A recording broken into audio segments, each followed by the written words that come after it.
안녕하세요. 대학생이 돈을 엄청 벌었다는 뉴스입니다. 이거죠. 20살 대학생이 1460억 원을 벌었다. 그래서 엄청 소문이 많이 났다. 이런 이야기입니다.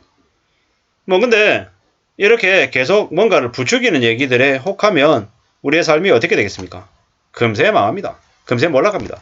절대로 우리가 살아가는 삶은 쉽거나 만만하지 않음을 잊어서는 안 되겠습니다. 20살 대학생이 뭘 해가지고 저렇게 큰 돈을 벌었다는 이야기입니까? 그냥 저거는 자극하고 현혹시켜서 꼬드기기 위한 그런 어그로이다 라는 생각을 하게 됩니다. 하루에 반토막이 나고 또 급등하고 이게 뭡니까?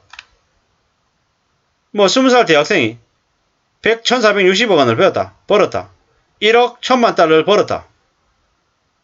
실적 부진으로 5달러 선에서 거래되고 있던 주식을 2500만 달러 빌려가지고 500만 주 매입, 그렇게 해서 27달러가 되자 팔았다 이렇게 얘기합니다. 2500만 달러 2500만 달러를 빌렸다? 이게 얼마입니까? 제가 정확한 금액은 모르겠는데 2500만 달러면은 수십억 아닙니까? 수십억? 어떻게 수십억을 빌려가지고 그게 될까요? 2500만 달러 250만도 아니고 2,500만 달러 곱하기 1,300원 해보면 1집백 1000 그냥 어이가 없는 게요. 어이가 없는 게 325억 원 빌려가지고 산 거래요. 325원 빌려가지고 뭡니까? 아유 참 그냥 어이가 없어요. 어이가 없어. 한 5배 올렸다라는 건데요. 300억 빌려가지고 5배 띄워서 한 1,500억 조금 안 되게 벌었다라는 이 말이에요. 무슨 이런 개소리가 다 있나 싶은 거죠. 2,500만 달러 빌려서 325억 빌려가지고 주식 이만큼 사서 이렇게 됐다. 참 이게 뉴스인지 쓰레기인지 뭔가 싶습니다. 그냥 이런 말장난을 그럴 것 같으면 대한민국에 무슨 주식 사가지고 무슨 주식 A라고 하는 주식 100억 주고 사가지고 500억 벌었어요. 5배 올라가지고 500억 벌었어요. 400억 더 벌었어요. 이렇게 얘기하는 거랑 똑같은 거잖아요. 근데 그게 100억 버는 게 몇백억 버는 게 쉽냐고요. 그냥 말장난이고 개소리인 거죠.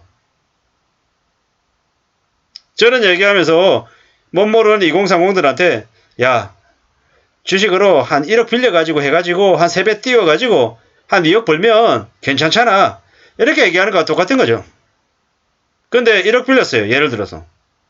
이자는 어떡할 건데요? 이자를 10% 낸다. 1000만원 이자 낸다. 근데 예를 들어서 버는 게 1000만원을 버는 게 아니고 만약 5천만원 깨먹으면요. 사람 사는 게 참 쉽고 만만하고 편하면은 아무나 다 이렇게 살죠. 왜 땀 흘리면서 구질구질하게 일하겠습니까? 그냥 뒤에 앉아가지고 우아하게 멋있는 차 마시고 쇼핑 다니고 비서시키면서 그러면서 그냥 이렇게 살지. 왜 혼자서 자기 발에 땀 나게 뛰어다니겠냐라는 거죠. 이런 쓰레기 같은 뉴스를 내보낸다. 여전히 대한민국 2030들 그리고 보통 사람들을 개대에 취급하고 그들을 현혹시켜서 돈 벌게 하려는 수작으로 봐야 되는 거죠. 이렇게 무리하게 돈 벌게 해준다라는 분위기의 뉴스들을 올릴수록 어떻게 됩니까? 그냥 막장이 되는 거죠. 막장. 밈주식이니 어쩌니 테마주와 똑같죠. 게임스톱 배드베스 앤 비욘드 이런 것들이 뭡니까? 적자기로 만드는 거죠. 밈 주식의 열풍이 정시가 약세장으로 돌아갈 거라는 신호다라고 분석한답니다. 카지노에 돈 쏟아붓는 도박하고 똑같은 거죠. 감정에 치우친 투자가 만연하는 것은 시장의 꼭지라고 하는 그런 시그널이다. 분위기다라고 봐야 된답니다. 이게 결국 일본의 모습, 미국의 모습으로 그냥 끝나는 게 아니고 한국 또한 별반 다르지 않죠. 부동산하고 마찬가지로 한국 또한 주식시장에 거품이 엄청났습니다. 지금 뭐 2,400, 2,500 뭐 많이 내려와 있는 상황이다라고 얘기하고 지금 현재 분위기에서도 주가 하락 때문에 손해본 사람이 적지 않다라고 얘기를 하는데 잘 생각해 볼 문제입니다. 왜? 앞으로 부동산이, 주식이 계속 올라가겠습니까? 떨어지겠습니까? 제가 생각할 때는 앞으로 주식은 매우 안 좋은 상황에 놓일 거다. 상황이 꽤나 어려울 거다. 라고 봅니다. 주식도 안 좋을 것이고 부동산도 안 좋을 거다라고 생각합니다. 왜 그러겠습니까? 왜? 금리는 계속 오르고 상황은 점점 더 안 좋아지고 있기 때문입니다. 이러한 것들을 우리는 냉정하게 봐야 됩니다. 지금 주식이 오를 수 있을 호재가 뭐가 있습니까? 삼성전자조차도 지금 재고가 쌓이고 있다고 합니다. 반도체 상황이 안 좋습니다. 게다가 물가는 가파르게 오르고 있어서 점점 더 상황이 어렵습니다.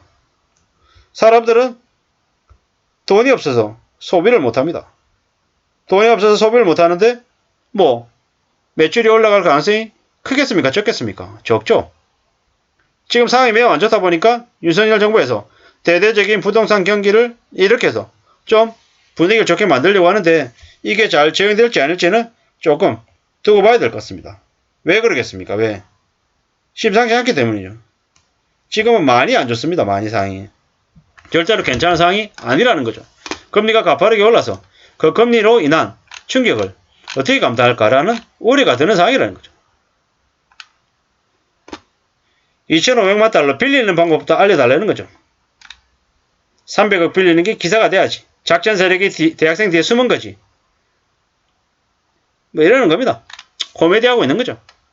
기자들이 이 모양이니까 언론이 욕을 먹는 거죠. 언론이 욕먹는 이유가 괜히 있는 게 아니죠. 기자 수준이 이 모양이니까 그냥 기자들이 욕먹는 거다라는 거죠. 어쩌다가 한국경제라고 하는 신문이 이 꼴이 됐나라는 생각이 듭니다. 참 어처구니가 없죠. 너무하다라는 거죠. 너무해. 옛날에는 언론이 좀 그래도 언론의 기능을 작동했던 것 같은데 요즘은 그냥 기레기가 됐죠. 한국경제 기사 수준이 너무 개판이죠. 너무 개판입니다. 그냥 이런 기사는 보통의 사람들, 성실하게 착실히 살아가는 사람들의 의욕을 떨어뜨리는 거죠. 이게 뭔가 싶은 거죠. 어처구니가 없죠. 어처구니가 없어.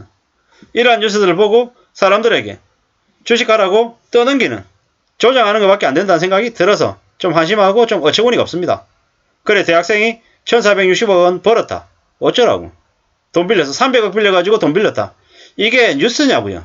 쓰레기 같은 이야기인 거죠. 아무쪼록 함부로 쉽게 빌려가지고 쉽게 돈 빌려서 돈 벌 수 있다는 얘기에 넘어가지 말라는 말씀을 드리고 싶습니다. 우리나 여러분들의 삶이 절대 만만하지 않음을 잊지 말아야 될 것 같습니다. 이상입니다.